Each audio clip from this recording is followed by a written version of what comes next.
오늘 잠언 묵상 43번째 시간입니다. 오늘은 때에 맞는 말이 얼마나 아름다운고라는 제목으로 말씀을 나누겠습니다. 오늘의 말씀은 잠언 15장 23절입니다. 사람은 그 입의 대답으로 말미암아 기쁨을 얻나니 때에 맞는 말이 얼마나 아름다운고. 사람은 누군가의 적절한 대답을 들을 때 기쁨을 얻는 존재입니다. 대단한 선물이나 큰 희생이 없어도 때에 맞는 적절한 말은 우리에게 큰 기쁨을 줍니다. 잠언 기자는 이에서 더 나아가서 때에 맞는 말이 얼마나 아름다운고 하면서 감탄사를 날립니다. 이것은 사실 우리 아버지 하나님께서 날리시는 감탄사이기도 합니다. 우리 아버지도 우리가 적절한 대답을 할 때, 그리고 때에 맞는 말을 할 때 정말 기뻐하시면서 그것을 아름답게 여기십니다. 그래서 다른 잠언에는 이런 말씀도 기록해 두셨습니다. 25장 11절입니다. 경우에 합당한 말은 아로 새긴 은쟁반의 금사가니라. 우리는 맛있는 음식과 함께 멋지게 장식된 식탁을 만날 때 감탄사를 날립니다. 자기도 모르게 탄성을 지르고 좋아하다가 사진을 찍고 SNS에 올립니다. 지금 우리는 그런 장면을 보고 있는 것입니다. 아로 새긴 은쟁반의 금사과.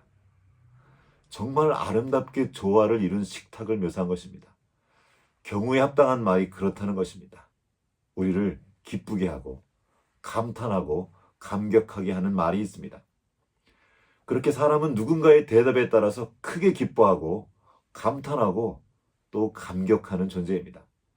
절망의 깊은 나락에 빠져 있다가도 말 한마디에 힘을 얻고 벌떡 일어나는 존재이기도 합니다. 똑같은 이유로 좋지 않은 대답이나 적절하지 않은 말을 들을 때 상처받고 힘들어하는 존재이기도 합니다.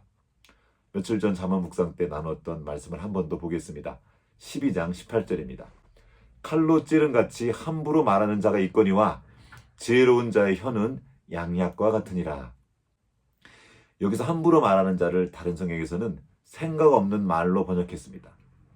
우리가 생각 없이 그냥 말할 때 그 말이 누군가에게 칼로 찌른 같은 상처가 될 수 있습니다.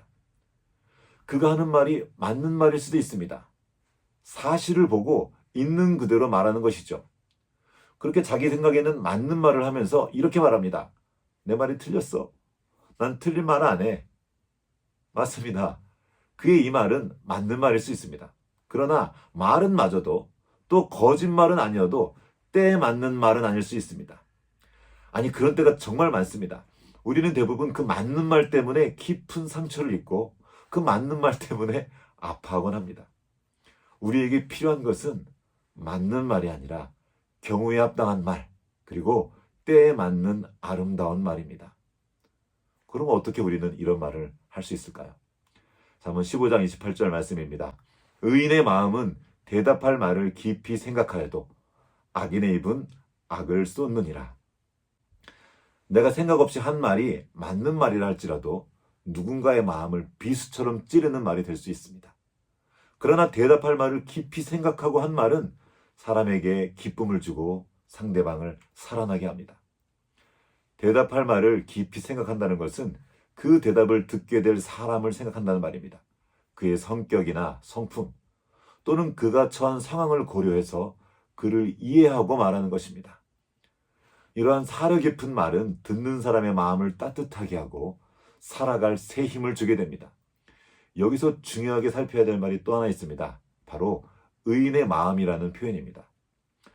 때로 우리는 나름대로 깊이 생각하고 그 사람을 위하는 마음으로 한 말인데 그 말이 오히려 그 사람에게 깊은 상처를 주게 되는 경우가 있습니다.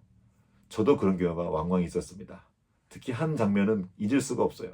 제 친구에게 제가 정말 그 친구를 위해서 청심을 담아서 충고를 한 적이 있습니다.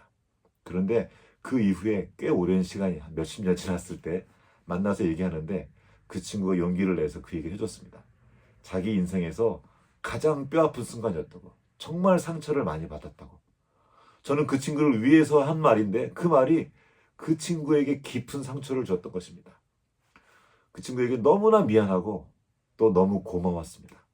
정말 크게 배운 시간이었습니다.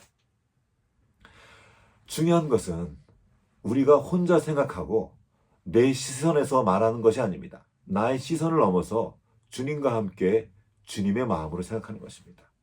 의인의 마음이라는 말을 생각해 봅시다. 의인은 누구입니까? 의인은 믿음으로 사는 사람입니다. 그러므로 의인의 마음으로 말한다는 것은 눈에 보이는 대로 말하는 것이 아니라 믿음으로 말하는 것입니다. 그러면 믿음으로 말하는 것은 무엇입니까? 믿음은 그리스도의 말씀을 들으면서 납니다. 그러므로 믿음으로 말한다는 것은 내가 상황을 판단하고 내 생각을 그냥 전하는 것이 아니라 먼저 주님께 듣고 주님의 시선과 주님의 마음으로 말하는 것입니다. 그냥 내 눈앞에 보이는 사실을 말하는 것이 아니라 믿음으로 진리를 말해내는 것입니다. 사람만 보는 것이 아니라 그를 붙들고 계신 주님을 함께 보고 그를 향한 주님의 마음과 그분의 뜻을 보고 믿음으로 말해내는 것입니다. 이스라엘 백성들이 가나안 땅을 목전에 두고 정탐꾼을 보냈습니다. 정탐꾼들은 가나안 땅을 갔다 와서 사실을 말했습니다. 본대로 말했습니다. 틀린 말을 한 것이 아닙니다. 그러나 그 말은 적당한 말이 아니었습니다. 때에 맞는 말이 아니었습니다. 그 말로 인해서 수많은 사람들이 절망하고 넘어지게 되고 하나님의 약속을 잊어버리게 되었습니다. 믿음을 저버리게 된 거죠. 아무리 봐도 희망이 보이지 않고 이미 끝난 것 같은 상황이어도 주님의 말씀을 기억하고 주님의 선하심과 그 능력을 깊이 생각하고 말할 때 그 말에 힘이 있습니다. 능력이 있습니다. 그때 바로 여호수아와 갈렙이 그렇게 말했던 것입니다. 그들은 우리의 밥이다. 주님께서 우리를 기뻐하시면 우리는 그 땅에 들어갈 수 있다. 이게 진정한 사실 아닙니까?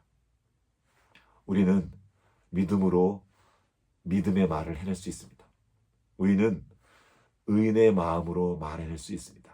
그것은 내 생각과 내 느낌, 내 눈으로 본 것을 그냥 말하는 것이 아니라 그 상황을 보고 계신 주님의 마음으로 말하는 것입니다. 그 주님께 듣고 그 말씀을 믿음으로 말하는 것입니다.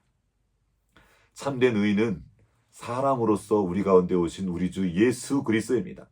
우리가 그리스도의 마음으로 보고 주님과 함께 깊이 생각하며 사랑 가득한 그분의 시선으로 말할 때 절망을 이기고 생명을 살리는 기쁨의 말, 때에 맞는 아름다운 말을 하게 될 것입니다.